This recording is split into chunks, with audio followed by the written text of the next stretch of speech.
जय श्री राधे कृष्ण दोस्तों आपने चैनल पर फर्स्ट टाइम विजिट किया है तो प्लीज़ चैनल को सब्सक्राइब कर लेना, नोटिफिकेशन बेल प्रेस करके ऑल जरूर सेट कर लेना ताकि जब भी मैं कोई न्यू वीडियो अपलोड करूं उसका नोटिफिकेशन आपको टाइमली मिलता रहे।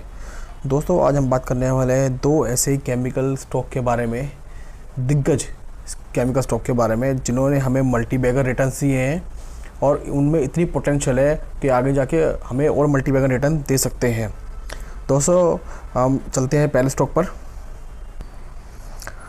दोस्तों आप देख सकते हैं ये कंपनी 99 से ऑलरेडी शेयर मार्केट में रजिस्टर्ड है, शेयर मार्केट में वर्किंग कर रही है। इसका देखिए 99 से अभी तक का चार्ट पैटर्न अगर आप देखेंगे तो आपको जो हमारे पैरामीटर होता है उस पैरामीटर को फुलफिल भी कर रहा है। लेफ़्ट टू राइट में टॉप टू बॉटम है आपका, और इसमें देखेंगे आप 1,10,000 के अप्रॉक्स इन्होंने हमें रिटर्न दिए हैं मैक्सिमम चार्ट पैटर्न में। और इसका 5 ईयर का आप देखेंगे तो 5 ईयर में अप्रॉक्स इन्होंने हमें 5 गुना हमारा पैसा करके दिया है हमारी इन्वेस्टमेंट का। ठीक है, अभी आप इसमें ये देखते देखिए ये जो रिटर्न्स है ना 500% रिटर्न्स ये सभी को चाहिए होते हैं, बट ये होल्ड कोई नहीं करना चाहता। दोस्तों कभी भी किसी भी अच्छे स्टॉक में जाते हो आप तो उसको आपको होल्ड करना होता है, आपको उसको टाइम देना होता है। कई बार स्टॉक जो होता है वो कंसोलिडेशन फेज में होता है, जैसे आप देख सकते हैं इस शेयर ने यहाँ कंसोलिडेशन फेज दिखाया, फिर इस शेयर ने यहाँ पर रैली दिखाई और अब ये शेयर जो है अपने कंसोलिडेशन फेज में ऑलरेडी चल रहा है। ये सबसे बेटर गुड टाइम होता है एक अच्छे स्टॉक में एंट्री लेने का।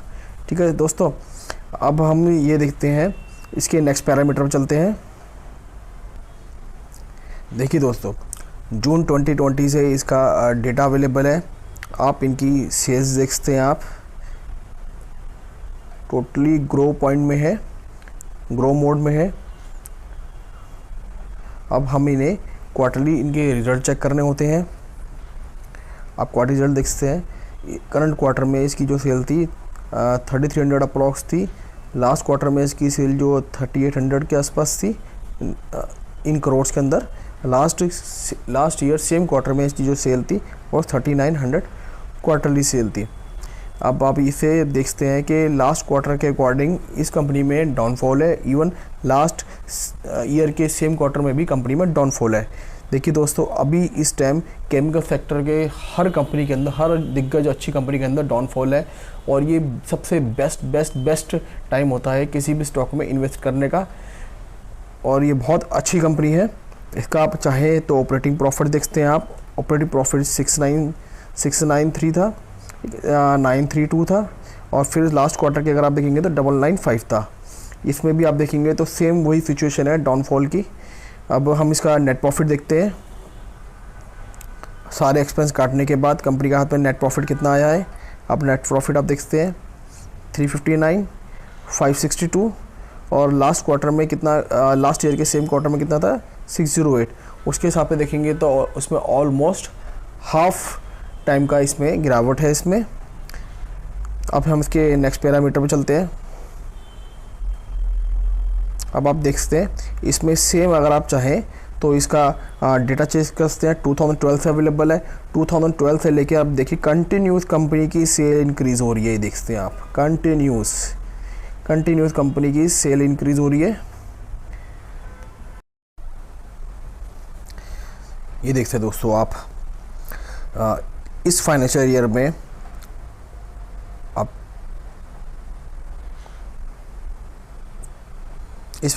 में आप कंपनी की सेल देखते हैं 14,000, लास्ट फाइनेंशियल ईयर में आप देखते हैं 14,870, लास्ट फाइनेंशियल ईयर में देखते हैं 12,434।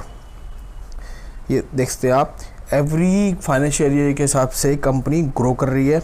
अब इसके हम ओवरऑल प्रॉफिट भी देखते हैं, आप चाहें तो इसका ऑपरेटिंग प्रॉफिट भी देख सकते हैं। अगर आप देखना चाहें ऑपरेटिंग प्रॉफिट में क्या होता है, जस्ट ये एक प्रॉफिट होता है, उसके बाद काफ़ी सारी एडजस्टमेंट होती है। अब आप देख सकते हैं इसमें कुछ अदर इनकम भी आती है, जैसे एडजस्टमेंट के हिसाब से अगर आप चाहें तो अदर इनकम को भी फॉलो कर सकते हैं। ये देखते हैं 77, 75 ये अदर इनकम्स होती हैं। अब हम इसका नेट प्रॉफिट देखते हैं, जो नेट प्रॉफिट होता है ईयरली, जो कंपनी ने इस साल कितना प्रॉफिट दिखाया है, मिलते 1914, 2162, 1889, ये प्रॉपर्ली आप देख सकते हैं ये आपका फाइनेंशियल ईयर का प्रॉफिट होता है। फिर हमें नेक्स्ट पैरामीटर पर चलते हैं। अब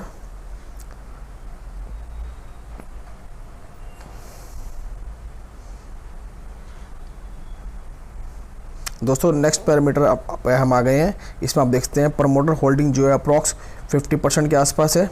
50% स्टेक प्रमोटर के पास है। FIS के पास देखते हैं 20% अप्रॉक्स है। FIS ने देखे तो लास्ट ईयर अकॉर्डिंग अप्रॉक्स 1.5% का इंक्रीमेंट किया है। DIS देखते हैं, DIS ने अप्रॉक्स 1.25% के आसपास अपना स्टेक सेल किया है। इसमें 13.71 का इनके पास स्टेक है। अब DIS में हम देखेंगे DIS ने किन किन ने इनमें इन्वेस्ट किया हुआ है। देखो दोस्तों, अगर आपको प्योरली खुद से स्टॉक मार्केट सीखनी है, अपनी स्टडी स्ट्रॉन्ग करनी है, अपने अमाउंट को, अपने पैसे को, अपनी कैपिटल को मल्टीपल टाइम में ग्रो करना है, तो ये चीज़ें करनी होती हैं। थोड़ा आपको टाइम देना होगा इन चीज़ों के लिए। आप देख सकते हैं इसमें कोटक इक्विटी ने, देखिए कोटक इक्विटी के पास 4.15 का स्टेक है।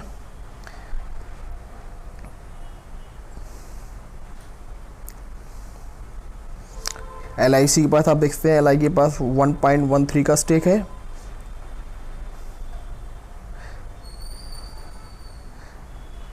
और पब्लिक के बाद आप देखते हैं, पब्लिक के पास अप्रॉक्स 15.72 की होल्डिंग है। लास्ट क्वार्टर के हिसाब से कुछ होल्डिंग कम हुई है। पब्लिक ने कुछ होल्डिंग अपनी सेल की है और वही होल्डिंग FIS DIS ने होल्डिंग परचेज करी है। देखो दोस्तों, FIS किसी भी कंपनी में FIS DIS का होना और प्रमोटर के 50% स्टेक होने का मतलब होता है इज़ अ गुड कंपनी। ये बहुत बहुत बहुत बहुत इंपॉर्टेंट पैरामीटर्स होते हैं कि DIS की अवेलेबिलिटी है। DIS ऑलरेडी इसके अंदर अपना स्टेक लेके बैठा हुआ है, बट यही नहीं होता कि DIS FIS का स्टेक देखकर या प्रमोटर होल्डिंग देखकर हमें स्टॉक को बाय करना होता। हमें स्टॉक के अंदर प्रॉपर हर चीज़, हर पैरामीटर की स्टडी करनी होती है, तभी हमें इस कंपनी के अंदर एंट्री करनी होती है और स्टेक बनाना होता है अपनी स्टडी स्ट्रॉन्ग करने के हिसाब से। अब हम नेक्स्ट पैरामीटर पर चलते हैं कंपनी के। दोस्तों अब हम आ गए हैं नेक्स्ट पैरामीटर पे। नेक्स्ट पैरामीटर में हमें कंपनी की बैलेंस शीट चेक करनी होती है। और नेक्स्ट बैलेंस शीट में आप देखते हैं कंपनी का रिजर्व, आप देखते हैं एवरी ईयर इंक्रीज़ हो रहा है। इसमें 3000 अप्रॉक्स 900 है, इसमें 4700 है, इसमें 6235 है, 7327 है और इसमें अप्रॉक्स 9000 CR के आसपास है। कंपनी का जो प्रॉफिट है, रिज़र्व है, वो ऑलरेडी जो कंपनी का रिज़र्व होता है, रिज़र्व जब भी होता है जब कंपनी का प्रॉफिट होता है, ये ऑलरेडी इनका इंक्रीज़ हो रहा है, आप देखते हैं। और कंपनी के ऊपर आप लॉन्ग टर्म बोरिंग देखते हैं, कंपनी ने कर्जा कितना लिया हुआ है। पहले कंपनी का कर्जा था 1694, 1117, 1422, 1189 और अब कंपनी में कर्जा फिलहाल है 1726। देखिए कंपनी का अगर प्रॉफिट इंक्रीज़ हो रहा है और कंपनी ग्रो कर रही है तो कर्जा लेने में कोई प्रॉब्लम नहीं होती। इसका मतलब ये होता है कंपनी ने जो कर्जा लिया हुआ है उसका कंपनी अच्छा इस्तेमाल कर रही है, ग्रो करने के लिए यूज़ कर रही है, ये चीज़ देखनी होती है। अब हम चलते हैं short term borrowing. Short term borrowing दोस्तों वो चीज़ होती है जो कंपनी ने जस्ट अभी नॉर्मल छोटा मोटा कर्जा लिया होता है, जो कंपनी 1 साल के अंदर या शॉर्ट पीरियड के अंदर रिटर्न करती है, ये उसे शॉर्ट टर्म बोरिंग कहते हैं। शॉर्ट टर्म बोरिंग करंट में आप देखते हैं 1312 है। और हम देखते हैं कंपनी के पास अपना कैश कितना अवेलेबल है इन हैंड, जिसे कैश एंड कैश इक्विवेलेंट कहते हैं हम। 535 कंपनी के पास ऑलरेडी अपना कैश इन हैंड है। आप देखेंगे तो ऑल टाइम इसका जो इन हैंड कैश है वो इंक्रीज़ हुआ है, ये आप देखते हैं। और ये आप देखते हैं, ये एक पैरामीटर और होता है इसमें आपका, ये देखते हैं ट्रेडर रिवर्सेबल। ट्रेडर रिवर्सेबल का मतलब होता है कंपनी ने किसी को स्टॉक दिया हुआ है, किसी को अपना केमिकल जो प्रोडक्ट्स होते हैं कंपनी ने किसी पार्टी को सेल करे हैं, बट उसका अभी तक अमाउंट नहीं आया है। जैसे जैसे अमाउंट आता है तो ये भी इसका आगे नेक्स्ट क्वार्टर की सेल में ऐड होता है। ये देखते हैं, ये देखते हैं आप, ये ऑलरेडी जब भी कंपनी को अमाउंट आना है। और ये कंपनी की इन्वेंट्री होती है, कंपनी के इन हैंड अभी कितनी इन्वेंट्रीज है, ये टोटल डिटेल होती है दोस्तों जो हमें चेक करनी होती है। ये स्टॉक दोस्तों अभी आपको बहुत रिजनेबल प्राइस पे अवेलेबल है। ये स्टॉक 12,000 तक गया था। अब आप सोचेंगे 12,000 स्टॉक गया था तो आज ये अप्रॉक्स 23 के आसपास मिल रहा है, तो ये तो क्रैश हुआ है। ये क्रैश नहीं हुआ दोस्तों, इस कंपनी ने हमें बोनस दिया था। बोनस देने के बाद ये शेयर अब हमें इतने कम प्राइस में मिल रहा है। अब दोस्तों हम बात करते हैं नेक्स्ट पैरामीटर पे। दोस्तों हम जिस कंपनी की बात कर रहे हैं उस कंपनी का नाम है SRF लिमिटेड। अब इसकी आप डिटेल प्रॉपर पढ़ सकते हैं, कंपनी क्या करती है। ये देख सकते हैं आप, ये फ्लोरोकेमिकल में काम करती है, स्पेशल केमिकल्स में काम करती है, पैकेजिंग फिल्म में काम करती है। कंपनी टेक्निकल टेक्सटाइल में काम करती है कंपनी, कॉटेट में काम करती है, ये फैब्रिक में काम करती है। अब इसमें आप देखते हैं workforce for more than 8,000 employ. अब ये देखते हैं आप 8,000 employ across the 11 manufacture plants in India. अब इन देखते हैं ईच इन इंडिया, ये देखते हैं थाईलैंड में है इनका, साउथ अफ्रीका में है, हंगरी में है। और इसमें एक चीज़ और प्लस पॉइंट देखिए आप, the company export to more than the 90 countries. 90 countries की कंपनी में प्रेजेंस अवेलेबल है, जो कंपनी अपना प्रोडक्ट सेल करती है। अब चाहे तो आप कंपनी की हिस्ट्री चेक कर सकते हैं, हिस्ट्री में हर चीज़ अवेलेबल है। कंपनी ऑलरेडी 1970 में फाउंड हुई थी। अब आप देखते हैं ये company approx 53 years old company है।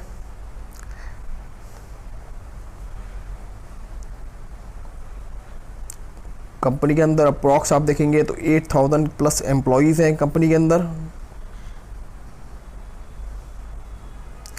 और कंपनी का जैसे मैंने आपको बताया था, ये देखिए टेक्निकल टेक्सटाइल, फ्लोरोकेमिकल्स, कंपनी कहाँ का काम करती है और किस सेक्टर में काम करती है, ये देखते हैं आप।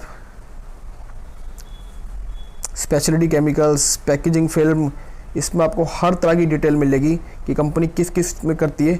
मार्केट लीडरशिप देखते हैं आप, मार्केट लीडरशिप्स,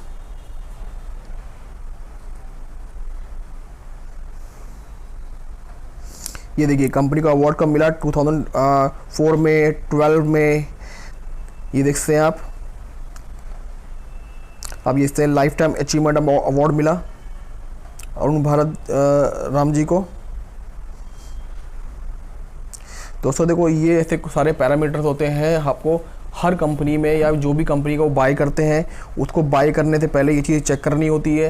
ये नहीं कि पहले आप स्टॉक पहले आप बाय करें और ये बाद में चीज़ चेक करें, ऐसा पॉसिबल नहीं होता। लाइक जैसे आप कभी भी कोई हैंडसेट बाय करते हैं, मोबाइल परचेस करते हैं, तो पहले सब चीज़ वेरीफाई करते हैं, वेरीफाई करने के बाद ही आप उस चीज़ को परचेस करते हैं। इसी तरह जब भी आप किसी में अपनी गाड़ी कमाई, मेहनत की कमाई आपके लगाते हैं किसी भी स्टॉक के अंदर, तो प्लीज़ प्लीज़ प्लीज़ प्लीज़ ये सारे पैरामीटर जरूर चेक करने होते हैं।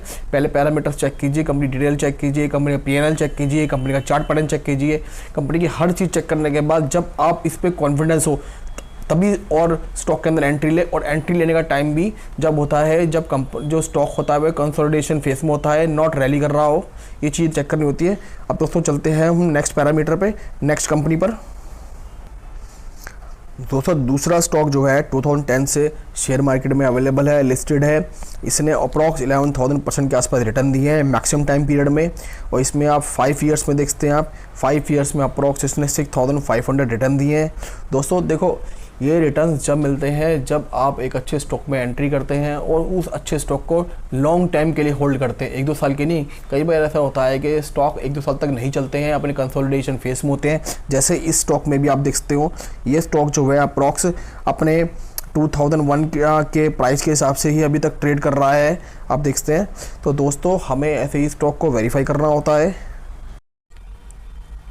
दोस्तों ये अपने अप्रॉक्स हाई से 3000 के आसपास का हाई है। 3000 हाई के हिसाब से ये 32-35% के हिसाब से ये डाउन ट्रेंड में ट्रेड कर रहा है फिलहाल। ये गुड टाइम फॉर बाइंग। हम इसके नेक्स्ट पैरामीटर देखते हैं जो हम किसी भी शेयर को परचेस करने से पहले वेरीफाई करते हैं। अब ये देखते हैं ये शेयर ने ये शेयर आपका यहाँ कंसोलिडेशन फेज में था, यहाँ स्टॉक ने रैली दिखाई और रैली दिखाने के बाद जैसे हमने प्रीवियस कंपनी में देखा था, ये अभी अपना कंसोलिडेशन फेज में है, डाउन ट्रेंड में है। ये बहुत अच्छा टाइम होता है किसी स्टॉक को बाय करने के लिए या स्टॉक में पोजीशन बनाने के लिए।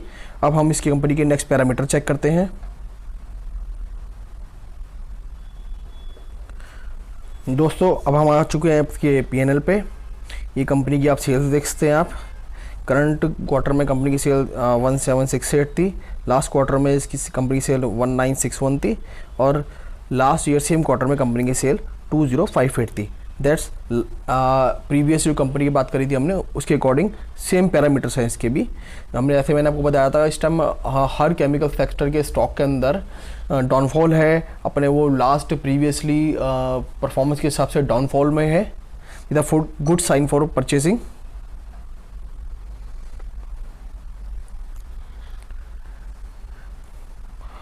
कंपनी का आप ये देखते हैं ऑपरेटिंग प्रॉफिट देखते हैं आप 210,348 और लास्ट ईयर के सेम क्वार्टर में 356, उस हिसाब से इसका डाउनफॉल है इसमें।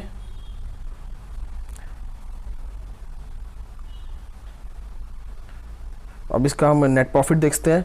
नेट प्रॉफिट 150 है, लास्ट क्वार्टर में इसका 234 था और लास्ट ईयर सेम क्वार्टर के अंदर 235 था। 235 से 150 हुआ और 235 से आप 234 आप देखते हैं लास्ट ईयर के हिसाब से भी डाउनफॉल है, लास्ट क्वार्टर के हिसाब से कंपनी का प्रॉफिट में डाउनफॉल है, जो इस टाइम सभी कंपनियों के साथ है। अब हम नेक्स्ट पैरामीटर पर चलते हैं। अब कंपनी का अगर आप चाहें तो ओवरऑल 2015 से परफॉर्मेंस अवेलेबल है, सेल्स अवेलेबल है, अगर आप चाहें तो उसको भी अगर वेरीफाई करना चाहते हैं वेरीफाई कर सकते हैं आप। इसी तरह सेम चाहें तो आप ऑपरेटिंग प्रॉफिट को भी वेरीफाई कर सकते हैं। अब हम इसके नेट प्रॉफिट पे चलते हैं। आप चाहें तो नेट प्रॉफिट को भी देखते हैं। करंट क्वार्टर में इसका नेट प्रॉफिट रहा है 767, लास्ट क्वार्टर में इसका प्रॉफिट रहा है 852 and last year same quarter में प्रॉफिट था 611। देखिए इस कंपनी ने लास्ट ईयर के हिसाब से भी परफॉर्मेंस अच्छी दिखाई है, बट लास्ट क्वार्टर के हिसाब से इस कंपनी में डाउनफॉल है, जो सभी कंपनियों के साथ है और सभी कंपनियों के अंदर इस टाइम चल रहा है। दोस्तों हम नेक्स्ट पैरामीटर को फॉलो करते हैं। दोस्तों अच्छी कंपनी में स्टेक बनाए रखना चाहिए हमेशा, वो आपको जब रिटर्न देंगी तो आप देखते रह जाओगे इसके अंदर। आप अब ये देखते हो, आप इसमें आप प्रमोटर की होल्डिंग देखते हैं, FIS की होल्डिंग देखते हैं 801 है और इसमें आप DIS की होल्डिंग देखते हैं 1561 है। अब DIS में कंपनी के अंदर कौन कौन से म्यूचुअल फंड हाउस ने परचेज़ किया हुआ ये चेक करते हैं हम। देखिए इसमें LIC ने इस क्वार्टर के अंदर अपना स्टॉक थोड़ा सा इंक्रीज़ किया है, 6.79 किया है।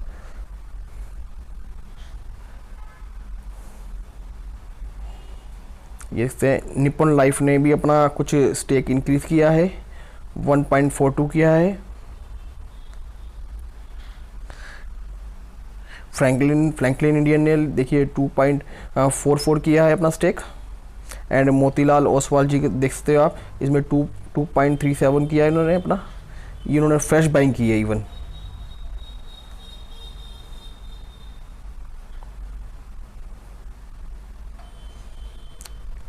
आप SBI देखते हैं, SBI मल्टी कैप फंड ने 1.3 जो प्रीवियसली होल्डिंग थी वही को मेंटेन रखा है और पब्लिक के पास 2716% होल्डिंग है। पब्लिक ने कुछ अपने शेयर्स बेचे हैं जो अदर म्यूचुअल फंड हाउस वालों ने परचेज किए हैं। दोस्तों अब चलते हैं कंपनी के नेक्स्ट पैरामीटर पे हम। दोस्तों अब हम आ गए हैं कंपनी की बैलेंस शीट पर।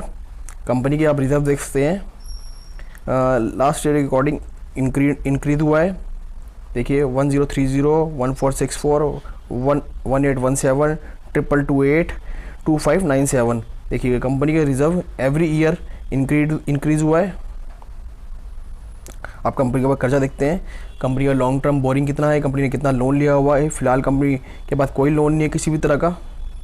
अब कंपनी का शॉर्ट टर्म लोन देखते हैं, कंपनी का कोई शॉर्ट टर्म लोन है कंपनी के पास? नहीं, कंपनी के पास शॉर्ट टर्म लोन भी कोई नहीं है।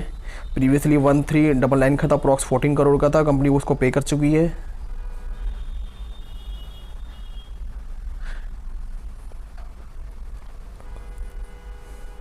कंपनी के पास आप देखते हैं 17.94 का 18 CR का कंपनी के पास कैश है, कैश अवेलेबल है कंपनी के पास, कैश इन हैंड अवेलेबल है।